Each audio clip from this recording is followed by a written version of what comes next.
J'ai entendu parler de la crypto pour la première fois à peu près en 2016-2017. C'était un bull run.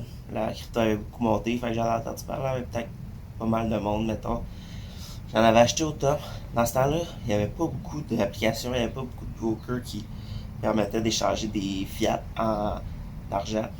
Mais c'était quand même plus simple acheter ta crypto avec une carte de crédit que de ressortir cette crypto-là. C'était pratiquement impossible.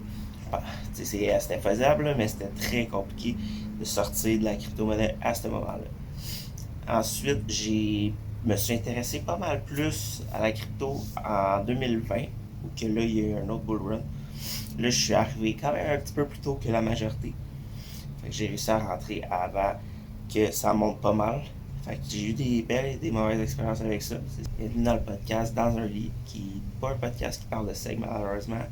C'est un podcast qui va faire découvrir des choses sur plusieurs domaines, dans plusieurs domaines, plusieurs sujets, un peu de tout. Moi, je m'appelle Samuel Courcy, puis je suis quelqu'un de curieux qui veut en apprendre plus sur le monde. Aujourd'hui, on va parler de crypto-monnaie. La crypto-monnaie, je vais passer en gros, ça va être vraiment plus c'est quoi exactement, plusieurs différences, des différentes façons que ça marche. Je vais parler de différentes façons comment ça marche. Puis je vais aussi parler à la fin d'une crypto que moi je préfère, que j'aime beaucoup parce que à cause du projet qu'il y a en arrière. Donc on va commencer avec le Bitcoin, bien évidemment, qui est la crypto la plus connue pas mal. Le Bitcoin est une crypto, c'est la crypto qui gère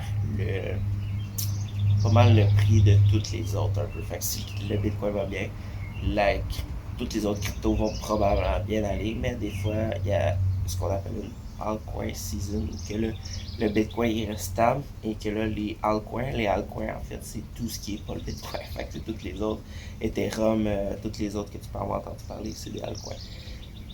Donc, quand le Bitcoin, euh, probablement ce qui fait que ça monte, c'est pas des conseils financiers du tout, c'est juste mon opinion personnelle.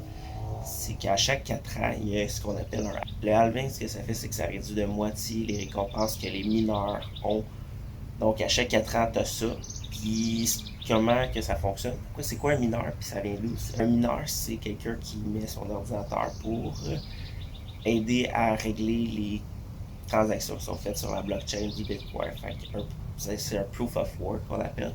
C'est vraiment un ordinateur qui calcule puis qui concrétise une transaction sur la blockchain du Bitcoin. Il y a d'autres façons de fonctionner. Il y a un proof of stake aussi, qui c'est un petit peu plus récent. Là, le proof of stake, c'est à la place d'être une machine ou un ordinateur ou peu importe, c'est des coins en tant que tel sur la blockchain. Moi, mettons, si je détiens 10 bitcoins, je vais avoir plus de chances de confirmer une des transactions que si quelqu'un d'autre qui en aurait juste un.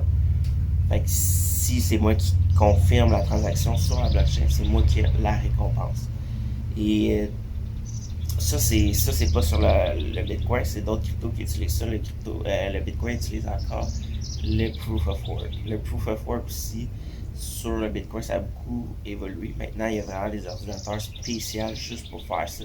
Donc, les cartes graphiques, je sais pas si tu en as déjà entendu parler, mais le prix souvent d'un bull run de crypto, les cartes graphiques, le prix augmente beaucoup.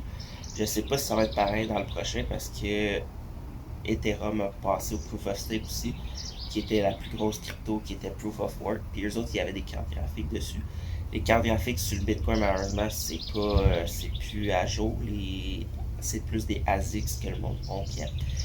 Un ASIC, c'est vraiment un ordinateur spécial juste pour miner du Bitcoin ou d'autres cryptos qui fonctionnent de cette façon-là. L'avantage du Proof of Stake, c'est que tu n'as pas de consommation d'énergie. La transaction est beaucoup plus rapide et vraiment moins coûteuse. Le problème avec le Proof of Work, c'est pas nécessairement sur toutes les cryptos, mais sur l'Ethereum en tant que tel, les frais étaient énormes. Ce qu'on appelle les gaz, c'est plus que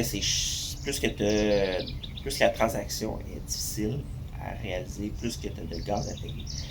Puis plus difficile, c'est parce que tu veux faire une plus grosse transaction. J'ai vu, moi j'ai essayé, je m'en souviens, je pense que j'avais fait pour environ 1000$, j'avais eu comme 60-75$ de frais de transaction pour seulement 1000$.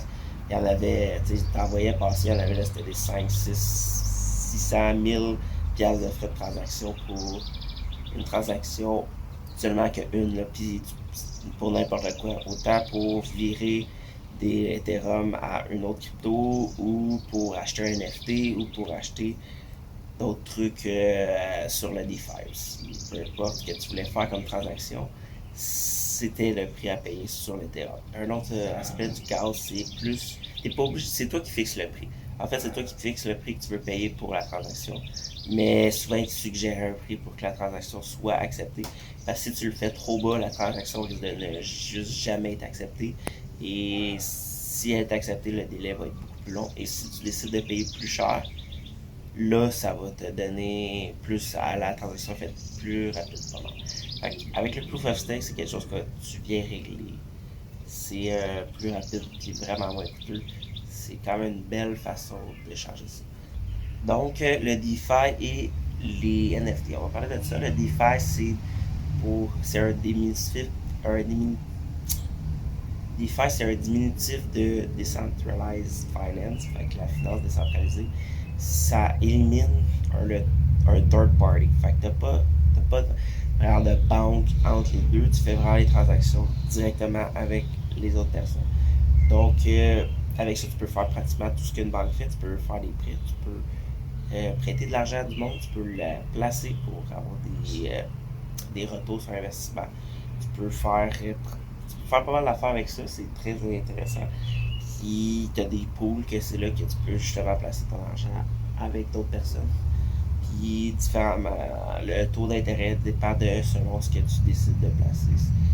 Ça peut changer beaucoup. Il y en a qui sont plus risqués que le pourcentage est élevé, mais ça change, ça bouge pas mal. Et la finance, si ça t'intéresse, tu peux aller t'informer là-dessus. DeFi, tape DeFi sur Internet, tu vas trouver assez rapidement. Il y a plusieurs compagnies, mettons plusieurs cryptos qui font ça en tant que tel. Dont Uniswap, PancakeSwap aussi, ils ont des drôles de noms. Il y en a un, c'est SushiSwap. Fait que là, ils ont des drôles de noms pareils pour du DeFi. Un NFT, ça c'est intéressant, c'est vraiment intéressant. Parce que ce que le monde voit souvent, c'est juste des photos que tu achètes. Là, tu as des histoires de personnes qui ont payé des photos de singes à plus d'1 million de dollars. Mais le NFT, ça va beaucoup plus loin que ça. Le NFT, ça peut avoir des. Le NFT, ça peut avoir des impacts, pas un impact, mais ça peut avoir une utilité dans la vie réelle. Il y en a des gens qui font des transactions immobilières avec ça. Tu peux dire, moi, c'est tu sais, que mon contrat, c'est le contrat de vente de un condo ou une maison. Je le mets en NFT, puis quand tu me l'achètes, c'est les conditions qui sont déjà toutes marquées sur ce NFT-là. Puis c'est respecté parce que c'est sur une smart chain. Un smart chain, voulant dire que tu peux mettre des smart contracts sur une smart chain. C'est juste ça, je voulais dire. Là, les smart contracts, en fait, c'est comme un contrat qui est intelligent, qui te permet justement de faire des transactions plus élaborées qu'une blockchain normale. Que la blockchain normale, comme le Bitcoin ou le Dogecoin aussi, peut-être que tu as entendu parler, eux, c'est juste des cryptos, c'est juste le coin en tant que tel que tu peux transiger sur cette blockchain-là. Tu peux pas rien faire d'autre dessus. Tandis que l'Ethereum ou le Cardano ou d'autres crypto que là, eux autres, ils ont des DeFi. Tu peux même avoir des projets, d'autres personnes peuvent embarquer sur cette blockchain-là pour être capable de transiger et de faire fonctionner leur business. C'est comme une business, là, souvent. Maintenant, temps de parler de ma crypto favorite que j'adore, c'est Cardano. Cardano, moi, je vois, comme je dis depuis le début, c'est comme une business chez crypto. Puis j'adore, c'est quoi? J'adore le projet de Cardano, ce qui est en arrière de ça. Lui qui est en arrière, qui a fondé ça, s'appelle Charles Hoskinson, quelque chose comme ça. Le fondateur de Cardano s'appelle Charles Hoskinson. C'est un. C'est lui qui a fondé avec, je crois qu'il était 6 autres personnes pour Ethereum. C'est eux qui ont fondé l'Ethereum et je crois qu'il y a eu des malentendus sur le projet où est-ce qu'ils s'en allaient. Donc, ils ont décidé de se séparer. Il y en a un autre fondateur d'Ethereum qui a parti un autre blockchain qui s'appelle Polkadot aussi. Là, je la connais un petit peu moins. Les deux, c'est deux qui sont très bonnes quand même. Puis moi, je préfère Cardano par contre parce que ils font un peu les choses différemment. Premièrement, ils ont des contrats avec des universités africaines et des pays africains aussi, dans le but de leur aider avec les finances parce que eux autres là-bas des transactions ici comme qu'on a un e-transfer ou aux États-Unis on Venmo ou ces trucs-là, c'est pas aussi simple que ça dans ce coin-là. Les transactions sont plus chères, c'est plus compliqué, c'est plus long. Donc ils ont décidé, ben Charles puis la fondation de Cardano ont décidé d'aider en investissant aussi dans des universités là-bas pour être capable de pour mettre en marché une crypto-monnaie qui pourrait vraiment leur appartenir. Bon, c'est correct, ça pourrait être. Puis les autres, sinon, c'est juste pour prendre la blockchain de Cardano pour faire les transactions, vu que peu importe où dans le monde, tant que tu as l'Internet, les frais de transaction sont vraiment minimes et assez rapides aussi. C'est ce que je trouve génial. Les autres, ils veulent vraiment aider les gens. Puis un autre aspect aussi que j'adore, c'est que à la place de lancer le projet puis s'ajuster après, ils s'ajustent avant puis ils lancent le projet après. Donc ils ont été plus lents sur beaucoup d'aspects comme le smart contract. Ça a été long avant qu'il y ait un genre de smart chain pour pouvoir avoir des smart contracts dessus parce qu'ils testaient tout avant. Donc ils ont été longtemps dans un testnet qui appelle que là ils faisaient tous les tests, le stress test de la blockchain, voir s'il n'y avait pas des bugs. Pour ceux qui ont sorti leur smart chain beaucoup plus tard que d'autres crypto. Puis là, elle est sortie, ça fait un an et quelques déjà, puis il y a déjà plusieurs projets de DeFi, d'NFT, puis plein d'affaires. Que les autres, ils travaillent déjà là-dessus pour rentrer sur la blockchain en ayant du DeFi, d'NFT comme toutes les autres smart chains qu'il y a. Alors aujourd'hui, ça roule super bien. On continue. Ce qui est le fun avec les cryptos aussi, c'est pratiquement, j'en ai pas vu une qui l'avait pas. En tout cas, il faisait toutes les étapes qu'il voulait faire, toutes les étapes qu'il avait à suivre. Avec à chaque quarter, genre à chaque 3-4 mois, il dit ah bon, on fait cette étape-là, cette étape-là. Fait que tu vois, c'est où la mission, c'est où qu'ils veulent s'en aller. Donc c'est très intéressant, c'est très volatile par contre si c'est pour trader. Faut que tu aies les reins solides, faut que tu aies un niveau psychologique assez élevé parce qu'il y a des drops puis des hausses de 25% en 2-3 jours, c'est assez régulier dans ce domaine, dans ce marché-là en tant que tel.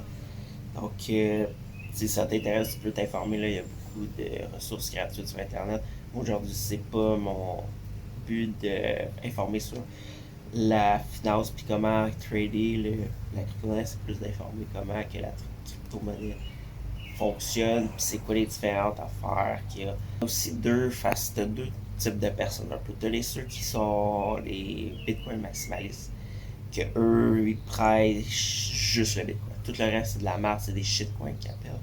Puis t'as toutes les autres qui trouvent que le Bitcoin c'est bon, puis qui trouvent que les autres cryptos sont bonnes aussi. C'est deux gangs qui sont un peu différents. Des fois, j'ai l'impression qu'ils ont de la misère à s'entendre, mais quand même, c'est sûr qu'on peut pas dénier que le Bitcoin a une grosse influence sur les autres crypto-monnaies, mais que les autres crypto-monnaies par rapport au Bitcoin, ils ont souvent un projet en arrière qui back la crypto en tant que telle et qui est plus intéressant, tandis que le Bitcoin, c'est juste une monnaie, comme ça serait vraiment seulement qu'une monnaie, tandis que la majorité des autres cryptos, c'est une compagnie en plus d'avoir une monnaie.